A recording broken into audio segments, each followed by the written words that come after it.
नमस्कार। हम इस श्रृंखला की नई वीडियो लेकर आए हैं जिसमें हम वेदों की कुछ और कहानियाँ सुनेंगे। तो वेदों में जो मंत्र हैं ये देवताओं की स्तुतियों के लिए बने हैं। उनमें सबसे शक्तिशाली मंत्र है गायत्री मंत्र। आपने सुना ही होगा, ओम भूर्भुवः स्वः तत्सवितुर्वरेण्यं भर्गो देवस्य धीमहि धियो यो नः प्रचोदयात्। वेद हमें बताते हैं कि सभी प्रकृति से भी ऊपर एक सर्वशक्तिमान शक्ति है जो सारे संसार को चलाती है। वही सत्य है।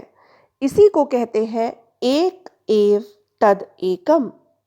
परंतु यह भी आपने सुना होगा कि पुरातन काल से ही हम प्रकृति के कई रूपों को देवी देवता मानकर उनकी पूजा करते हैं, जिनका वर्णन या नाम वेदों में भी पाया जाता है।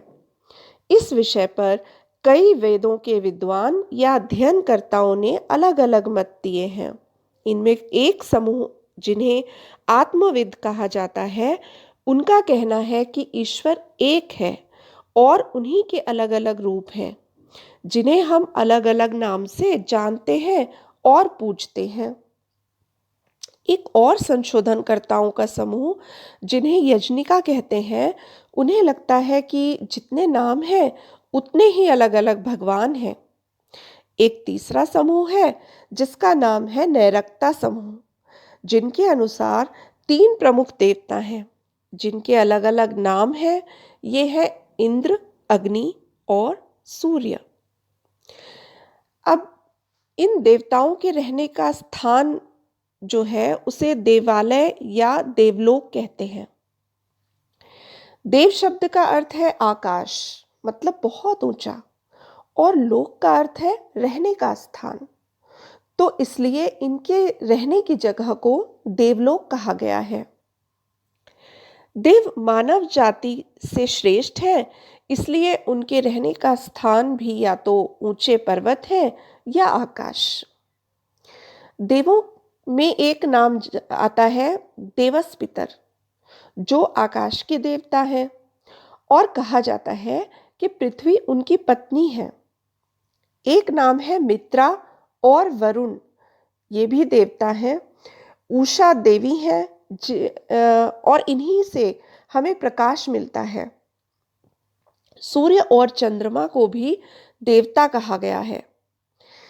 एक महत्वपूर्ण बात यह है कि करीब 250 श्लोक, जो कि वेदों का एक चौथाई भाग कहा जाता है, इनमें इंद्रदेव की स्तुति की गई है।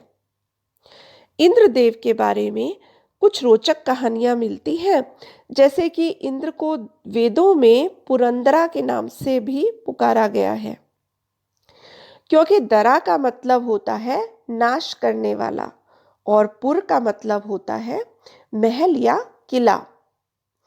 तो इंद्र ने कई राक्षसों के किलों को नष्ट किया है और उन राजाओं को मारा है। इंद्र का एक कुत्ता है जिसका नाम है सरमेया, और एक चील है जिसका नाम है सुपर्णा। एक कहानी इसके संबंध में भी बहुत रोचक है। एक बार स्वर्ग से थोड़ी दूर एक कबीला था जिसका नाम पानी था। ये कबीले वाले इंद्र और देवताओं को अपना दुश्मन मानते थे। तो एक बार ये पानी जो थे, देवों के गुरु बृहस्पति जी की गायें लेकर भाग गए और दूर एक नदी के किनारे छिपाकर रख दी। तो इंद्र ने अपनी चील सुपर्णा को उन्हें ढूंढने के लिए भेजा और वह वहां पहुंच भी गई, परंतु पानी कबीले वालों ने उसे ताजा ताजा मांस और भोजन खिलाकर विनती की कि इंद्र को कुछ न बताए। सुवर्णा ने ऐसा ही किया। अब इंद्र ने सर में जो कुत्ता था उसको भेजा। कुत्ते की सूंघने की शक्ति का तो कोई जवाब ही नहीं होता है। तो ये कुत्ता भी गायों की सुगंध लेता हुआ उस स्थान तक पहुंच गया। अब कबीले वालों ने उसे भी स्वादिष्ट भोजन का लालच देकर कहा कि इंद्र को कुछ मत बताना, परंतु कुत्ता उनसे पीछा छुड़ाकर अपने स्वामी इंद्र के पास किसी तरह से पहुंच गया और सारी कहानी बताई। तब इंद्र ने उन कबीले वालों से लड़कर सारी गायों को छुड़ाकर गुरुजी को वापस दे दी। तो उसी समय से कुत्ते को सबसे वफादार जानवर के रूप में जाना जाने लगा।